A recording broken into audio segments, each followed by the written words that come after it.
Okay, may gabi ka na itong tanan mga kaigsunan. So, nini kagabi yun, pagatunan na ito karon ang kining kinabuhi no about Cornelius no atong tanawon ug unsa siya ka-devoted sa iyang pagtuo sa atong Dios no. Grabe kay siya og pagtuo biya no.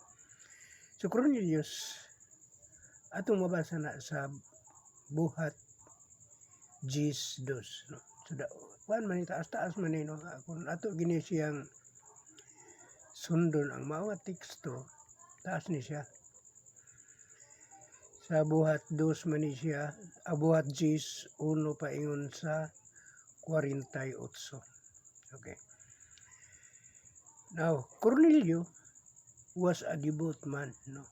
Supporting verse nani morning sa Acts 10 to no. A devout man and one that feared God with all his house no. Kuan siya, devoted siya sa kuan sa iyang pagkatao o iyang pagkamahadloko no. And one that feared God with all his house. Hasta ang tibuok niya nga pamilya. Kuan kay kining mahadlokon kay sila sa Ginoo. Now, si Cornelio was a Roman centurion siya. But he honored and feared God. He led his family to worship and respect the Lord. No? Mahadlokon gid kini siya sa Dios nagkuan siya, nag-honor siya kining sa Dios din na mahadlok po siya sa Dios no.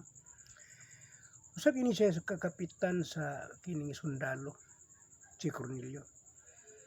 Apan matinahuron og mahadlokon siya sa Dios sa Ginoo no. Gipangunahan niya ang iyang pamilya sa pagsimba o pagtahod sa Dios. So siya mo ay nag-lead nga kinahanglan atong simbahon o atong tahuron ang Dios. No? So siya mo ay nag-lead sa iyang pamilya para nga magtuo, para mahadlokon sa Dios. Sa buhat Gis 2, sa atong mabasa dito, and prayed to God always, nag-ampo kanunay sa Dios. Nag-ampo siya kanunay sa Dios.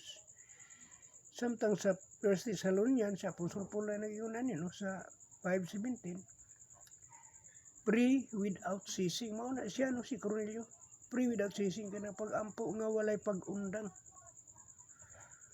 Kanunay nga nag-ampo. Cornelius continually prayed to God. Prayer opened the way to God, guidance and blessing in his life. Okay. Kanunay nga nag-aampo si Cornelio sa Dios. Ang pag-ampo mao'y nagbukas sa dalan alang sa giya ug panalangin sa Ginoo sa iyang kinabuhi. Mao na si Cornelio no. Grabe ka matinahuron ug mahadlokon kayo sa Dios. So ikatulo, Cornelio was generous to people. Sabot generous kaning manggihatagon siya sa katawhan. No? Usa siya katawo nga manggihatagon. Dili dalo. No? Give much unto the people. Kining mohatag siya. No? Sa madagayaon kay dito sa kining katawhan. Mabitan mo mabasa na to sa Proverb 19, 17 no sa Proverb. He that hath pity upon the poor lendeth unto the Lord. Pity is kining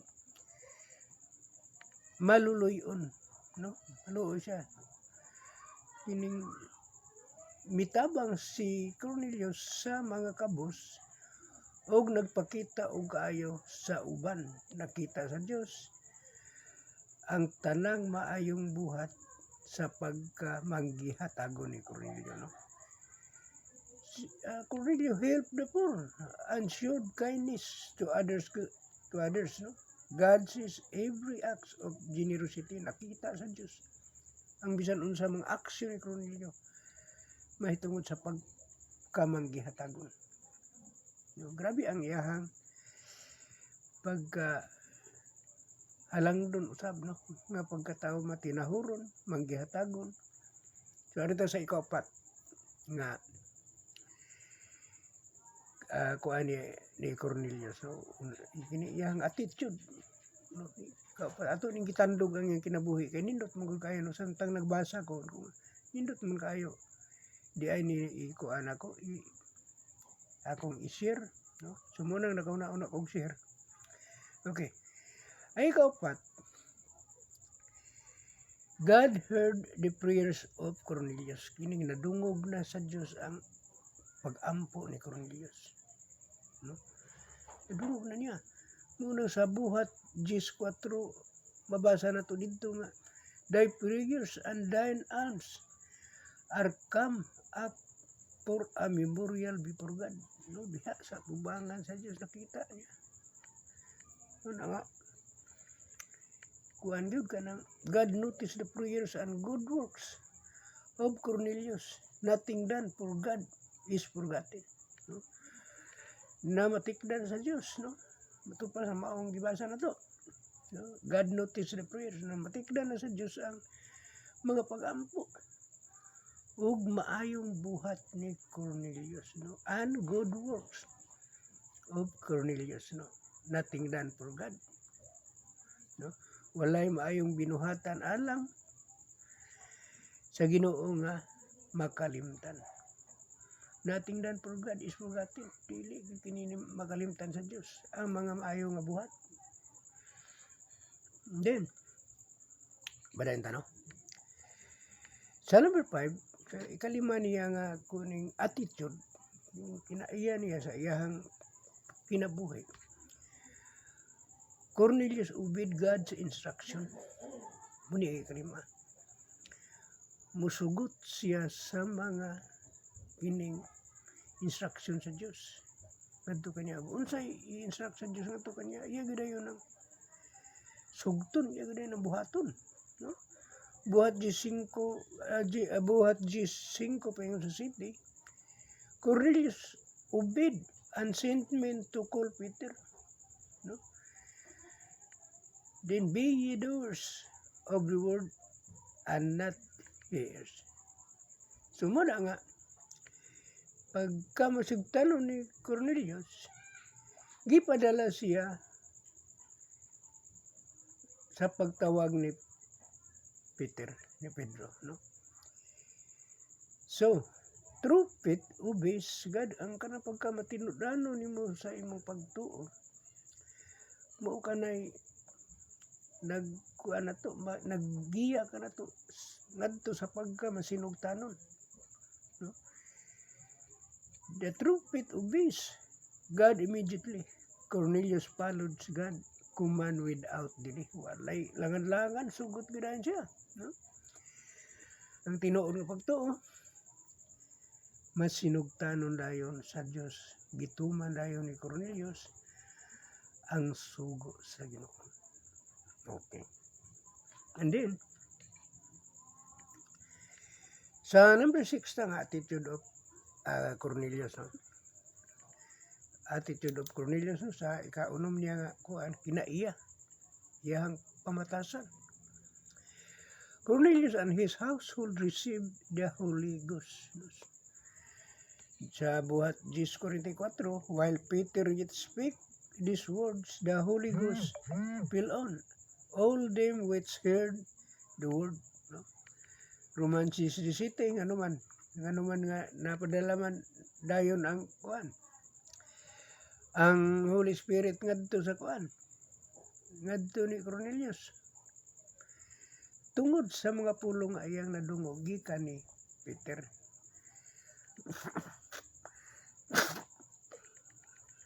And then, ngunang sa Romans 10:17, atong mabasa dito nga, ining pinaagi sa pagpaminaw, mag-aabot ang pagtuo. No? Faith comes by hearing and hearing by the word of God. No? Diha. Katong naminaw ni Apostle Paul sa mabasa nimo sa kuan sa Romans 1:16 unod 6. Mao na tong mga wali ni Apostle Paul nga ang nakadungog nadto naga tuman sa sugo dayon sa Dios, no? Miubi sila nagrepent, no? Naghinulsol dayon hantod nga isumiter sila ang ilang kauglingon sa bautismo. So, mapanenta, when Cornelius and his family heard the word of God, they believed and received the Holy Ghost. So, si Cornelius ug iyahang pamilya nakadungog sa pulong sa Dios, di believe, mituo sila. O kay tuo naman sila, nakadawat naman sila pagtuo, nakadawat mo sila og Holy Spirit at the time. Sa pagkadungog ni Cornelius o sa iyang pamilya, sila gid tanan, no? Pamilya, tibok pamilya niya. Sa pulong sa Dios, mituo sila ug nakadawat sa balaang espiritu. Okay, nindot kayo, no? So, muna ang limano kabahin nga gikuan ato ang atong gilain, no, sa pagkuan kutlo ang kini mga attitude ni Cornelius, no. Number 1, fear God faithfully, no, matinud-anon kay ang iyahang pagkamahadlokon niya sa Dios ug pagkamatinud-anon. Dahil ikaduha, pre-contentwally, pagpadayon sa pag-ampo. Ikatulo, help those in need, mitabang sa mga tao unsay mga panginahanglan. Ikaapat, ubigad quickly, dali kay misugot si Cornelio, no, sa sugo sa Dios. Dayon, he shared the gospel with his family. No, yung share ang mga pulong sa Dios, the word of God, yung gishare sa pamilya ug ang tibok pamilya niya nakadawat na dayon sa Holy Spirit, Holy Ghost, no? Acts 10:34 and 35, God is no respecter of person, but in every nation he that feareth him and worketh righteousness is accepted with him, no? Muna na ang iyahang gikuan.